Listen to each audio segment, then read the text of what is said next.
তো good morning, শুভ সকাল বন্ধুরা, সবাই কেমন আছেন? আশা করছি অনেক ভালো আছেন। আর ঠান্ডায় না হাতের অবস্থা, পিঠের অবস্থা ভীষণ খারাপ। উঠেছি অনেকক্ষণ, চাটা খাওয়া হচ্ছে, টুকটাক সব কাজ করেছে। অল্প বাসন ছিল, বাবা কাউকে নাইটি ডিউটি ছিল, বেশি বাসন হয়নি। এই তো সোনামা, তাকিয়েছি তো। আর এখানে এই যে লিফট টিপ সব রোদে দিয়ে দিয়েছি। স্নান করিনি, স্নান করতে যাবো। ভিডিওটা শুরু করা হয়নি, তো ভাবলাম একটু শুরু করে নিই।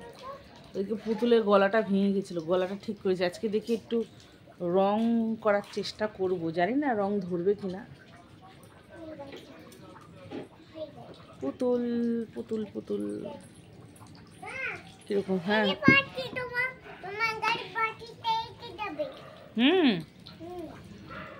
আসছে একটু পরে। তো বন্ধুরা, স্নান করে চলে আসলাম রোদ্দুরে, চুলটা খুলে দেওয়া হয়নি। আর মেয়েকে তো খাওয়াচ্ছি ঘুরে ঘুরে, যে রোদ্দুরের মধ্যে। আর গাছপালাগুলো সকালবেলা দেখা হয়নি, তো ভাবলাম যে যাই গাছপালাগুলো একটুখানি দেখি। আর গাছে তো একটা গোলাপি জবা ফুটেছে, মেয়ে তো দেখেনি, ছিঁড়ে ফেলবে। আর একটা জিনিস দেখাই, দেখো। দাঁড়াও, এই যে একটা লাউ গাছ বসিয়েছি এখানে, দাঁড়াও।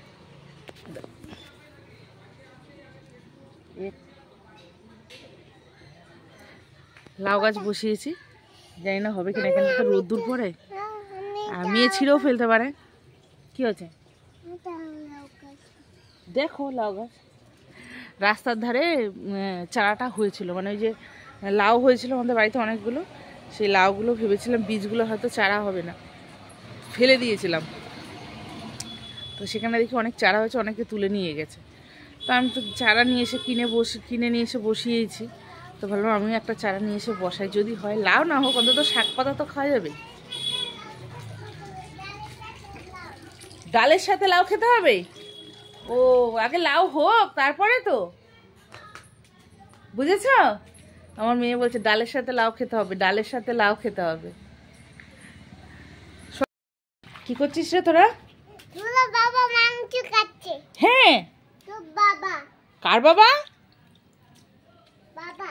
হ্যাঁ, বাবা মাংস কাটছে। তাই? আর তুমি কি করছো? তুমি কি করছো? বাবা কোলে আছে।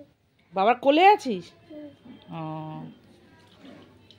তো বন্ধুরা, বাজার চলে এসছে, আর আসলো আজকে বাজার থেকে চিকেনটা মেখে রাখা হচ্ছে নুন, হলুদ, একটু লঙ্কার গুঁড়ো, সর্ষের তেল দিয়ে।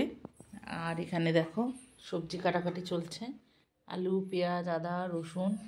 শাকটা এখনও কাটিনি। আলু ভাজা হয়ে গেছে বন্ধুরা। আর এখানে আলু ভাজতে ভাজতে আমি একটু চা করে নিলাম, খাবো বলে ওদেরকে দিলাম। আর এখানে দেখো, মেয়েকে বলেছে একটু জল এনে দে, খাবো। জলের বোতলটা দৌড়াতে দৌড়াতে নিয়ে এসে এই থালার মধ্যে বোতলটা পড়েছে, আর ও পড়েছে, হাঁটুর মধ্যে লেগেছে।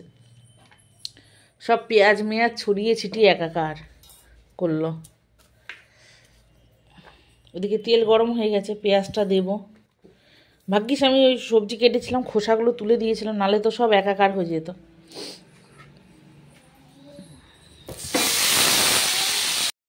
বন্ধুরা, এখানে পেঁয়াজটা ভেজে আদা রসুন বাটাটা দিয়ে দিলাম, আর সব মশলা দিয়ে দিয়েছি, নুন, হলুদ, লঙ্কার গুঁড়ো।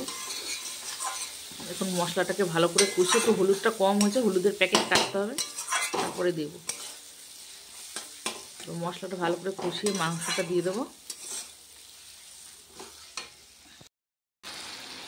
তো বন্ধুরা, মাংসটা দিয়ে দিয়েছি। আর দেখো খুন্তিটা গরম, খুন্তিটা রেখে আমি ভিডিও দেখছি, আবার ভিডিও করছি, এইভাবেই রান্না চলছে। আর সেটা খেয়ে গেলাম হাতের মধ্যে। আমি আলুটা দিইনি, মাংসটা ভালো মতন কষিয়ে নিয়ে, আর মশলাটা ভালো করে কষিয়ে এইমাত্রই দিলাম মাংসটা। ভালো করে কষে গিয়ে তেল ছাড়ুক, তারপর আলুটা দেবো। আর এখনও আলু কাটিনি। তো এখানে লাল শাক ভাজা চলছে। অনেক জল বেরিয়েছিল, জলটা মানে শাকটাকে এরকম কাট করে রেখে জল যেটা আসলো ওটা ওইভাবে শুকনো করলাম। আর ওখানে হচ্ছে মেয়ের বাবা মেয়েকে স্নান করিয়ে দিল গরম জল করে। আর ছেলের বাবা দুজনেই 1:30টার সময় বেরোবে, তো একটু হুড়োহুড়ি থাকে রান্না বান্না। তোকে তো বললাম একটা গেঞ্জি গায়ে দে, খালি গায়ে তুলতে আমি চাইনি। ও ভিডিওতে উঠতে চায় না একদম। তো তো চলো শাকটা হয়ে গেলে আমার হয়ে যায়, আবার রান্নার বাসন আছে কতগুলো। তো বন্ধুরা শাক ভাজা আমার হয়েই গেছে। আর একটা বাড়ির সুস্থ পরিবেশ তৈরি করতে গেলে এরকম বেটা ছেলে আছে বলেই তাকে কিছু করা যাবে না সংসারের, আর মেয়ে ছেলেরা সমস্ত দায়িত্ব পালন করবে এমন কোনো কথা না। তো আমাদের ঘরে কিন্তু আমার ছেলেও অনেক কাজ করে দেয়, আবার ওর বাবা যখন বাড়িতে থাকে তখন ওর বাবা আমার হাতে হাতে অনেক কিছু কাজ কিন্তু করে দেয়। বন্ধুরা এদের খেতে দিয়ে দিলাম, আর ছবিটা কেমন ঘোলা ঘোলা আসছে, মানে তেল ঠেল লাগিয়ে ফেলেছে। আর এখানে এই যে মাংস, এখানে ওবেলার জন্য একটু তুলে রেখেছি, আর হচ্ছে এখানে লাল শাক ভাজা।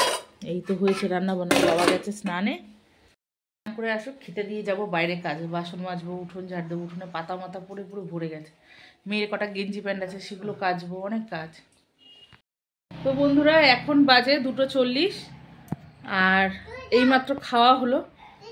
খাওয়াটা খুব একটা শান্তির হলো না, কেন ভাত ঠান্ডা হয়ে গেছে, তরকারি ঠান্ডা হয়ে গেছে, আর আমি লাস্টে একা খেলাম তো আমার আর ইচ্ছা করলো না গরম করি, যেমন ক্রিম খুঁজে পাচ্ছি না, মেয়েকে একটু মাখাবো, কোথায় রেখে দিয়েছে কে জানে। তো এবার জামা কাপড় কাচাকাচি করেছি, করে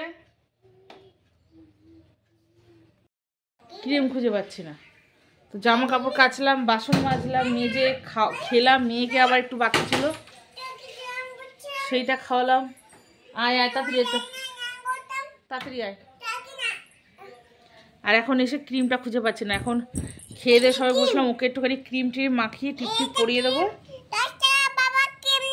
এটা তো আমার, তোমারটা কোথায়? হুম, আর ওর বাবা আজকে শ্যাম্পু করে স্নান করে দিয়েছে, কিন্তু বাবা মাখিয়ে দিয়েছিল দুপুরবেলা, কোথায় রেখে গেছে? তো বন্ধুরা ভিডিওটা আজকে এই পর্যন্ত, আর বড় করবো না, বড় ভিডিও কেউ দেখেও না। তো সবাই ভালো থাকবেন, সুস্থ থাকবেন, আর ভালো লাগলে একটুখানি লাইক কমেন্ট করবেন, আর যারা ইউটিউব থেকে দেখবেন প্লিজ একটু সাবস্ক্রাইব করবেন। আজকের মতন এখানেই শেষ করছি, দেখা হবে আবার পরের দিন।